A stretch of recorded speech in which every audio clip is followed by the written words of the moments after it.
तुझी तब्येत बरोबर नसल्यामुळे आज 2-3 दिवसानंतर तिची आंघोळ करून दिली, तर तिचे केस ओले राहावे नाही म्हणून ड्रायरनं मी तिचे केस सुकायला लागली. तर तुझी म्हणते मम्मी मला दूध होत आहे. कायच करा या पोरीचं.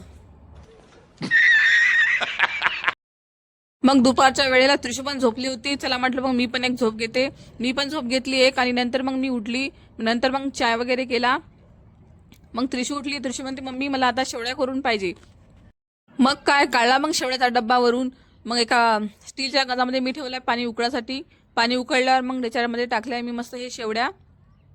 शेवड्या उकळल्यावर मग मी ताटामध्ये घेतल्या आणि त्याच्यामध्ये मस्त साखर वगैरे दूध वगैरे टाकलं आणि मिसळून त्रिशूला खायला दिल्या. त्रिशूच्या छातीमध्ये होता कप दाटून, ते काही पडत नव्हता. मग त्रिशू पप्पाने आणला हा उतरणचा पाला.